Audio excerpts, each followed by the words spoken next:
हमारा छोटा दिमाग कुदरत की ताकत और नफासत को कभी समझ नहीं पाया, लेकिन कुदरत को हमारी समझ से, हमारी पहचान से, हमारी मान्यताओं से न पहले कभी फ़र्क पड़ता था और ना ही आज पड़ेगा, और ना ही हमारी आस्थाओं पर इसका भविष्य टिका है।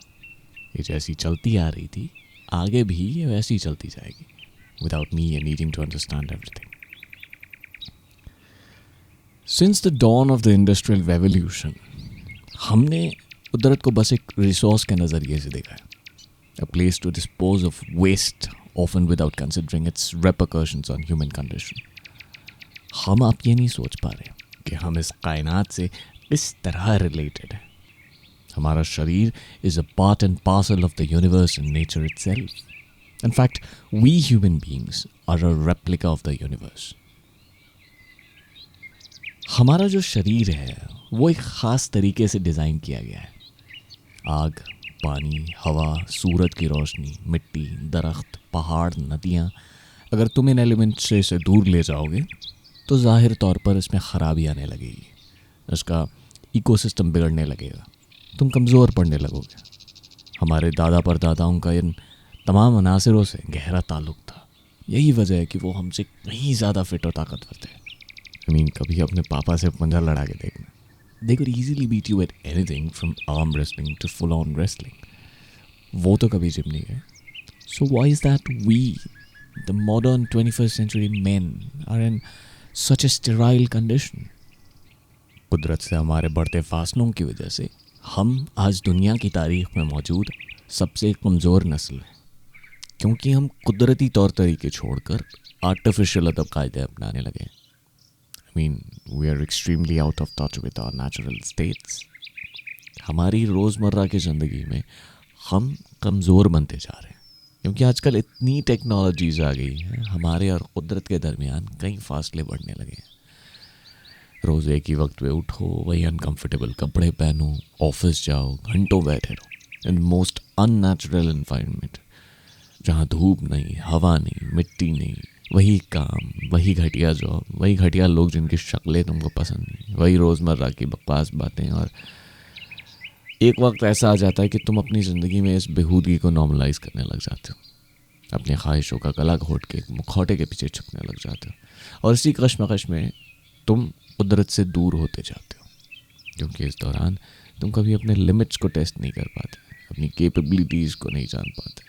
इनफैक्ट तुम अपने आप को ही इन सूरतों में इतना कंफर्टेबल बना लेते हो कि you never even try to see if there is another way to live life, और यही चीज़ें तुम्हें अंदर ही अंदर खोखला बनाती जाती हैं। तुम अपने आप को कभी इन सूरत हाल में नहीं डालते जहाँ ताकत की ज़रूरत हो। So you never experience strength. You can lift all the weights you want, but it's not going to make you feel strong. और इसलिए नेचर के साथ करीबी राब्ता होना हमारे फिजिकल और मेंटल हेल्थ के लिए बहुत ज़रूरी है।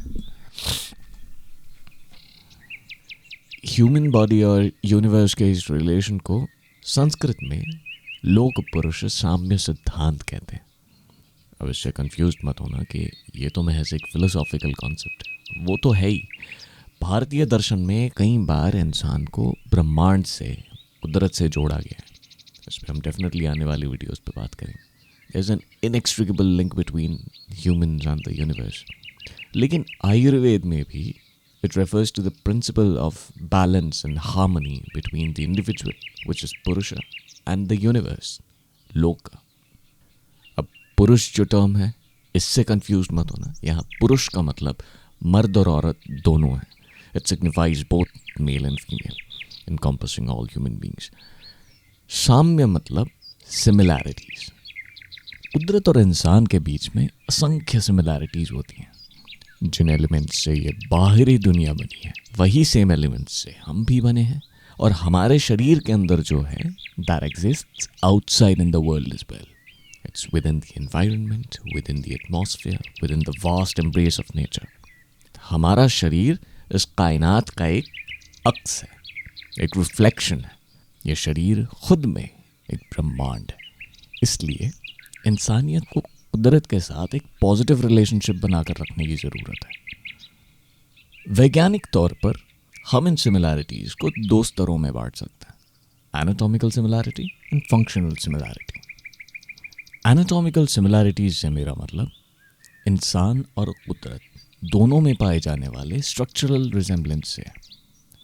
इस धरती में पाए जाने वाली तमाम चीज़ें पंच महाभूतों द्वारा गढ़ी है। पंच महाभूत यानी पृथ्वी, जल, अग्नि, वायु, आकाश, अर्थ, वाटर, फायर, एयर, ईथर। यानी आप अपने इर्द गिर्द जितनी भी चीज़ें देख पा रहे हैं, ये तमाम चीज़ें इन्हीं 5 बेसिक एलिमेंट्स से बनी है और इन्हीं 5 एलिमेंट्स से ही हमारा मानव शरीर भी बना है। पंच महाभूतों के बारे में मैं अपनी आने वाली वीडियोस में अच्छे से समझाऊंगा। आप बस इतना समझो कि जिन पंच महाभूतों ने आपको गढ़ा है, वहीं सेम पंच महाभूतों ने कुदरत में मौजूद बाकी चीज़ों को भी बनाया है। ठीक है, अब बात करते हैं नेचर और ह्यूमन बीइंग्स के बीच के फंक्शनल सिमिलैरिटीज के बारे में। इस कायनात में 3 एनर्जीज मौजूद हैं जो इसे चला रही हैं, सोम, सूर्य और अनिल। सोम यानी Luna, it represents moon energy और कोल्ड एनर्जी। सूर्य यानी सन, इट रिप्रेजेंट्स फायर एनर्जी। और अनिल यानी विंड यानी काइनेटिक एनर्जी। ये तीनों एनर्जीज इस कायनात को बैलेंस्ड रखती हैं। तो जिस तरह से ये तीनों एनर्जीज कुदरत को बैलेंस्ड रखती हैं, ठीक उसी तरह हमारे शरीर में भी कफ, पित्त और वात हमारे शरीर की फंक्शनैलिटी को बरकरार रखती हैं। हमारी पैदाइश से लेकर मौत तक यही एनर्जीज हमारे शरीर को मॉनिटर करती हैं। वात, पित्त और कफ को डिटेल्ड में मैं अपनी आने वाली वीडियोस में समझाऊंगा। ठीक है, तो इसीलिए हमें कुदरत के साथ, नेचर के साथ एक फ्रेंडली रिलेशनशिप बनाए रखना चाहिए, उसे अबैंडन नहीं करना चाहिए। जिस तरह हमारे अपने माता पिता के साथ, अपने भाई बहन के साथ एक रिश्ता होता है, ठीक उसी तरह हमारा रिश्ता इन आग, पानी, हवा, सूरज की रोशनी, मिट्टी, दरख्त, नदियों, पहाड़ों के साथ भी होता है। अगर आप इन्हें खुश रखोगे तो ये आपको भी खुश रखेंगे। अगर आप इन्हें परेशान करोगे तो आप खुद भी परेशान रहोगे, स्ट्रक्चरली और फंक्शनली। तो खैर, आज की वीडियो में बस इतना ही। उम्मीद करता हूँ कि आपको आज की वीडियो अच्छी लगी। तो see you in the next video.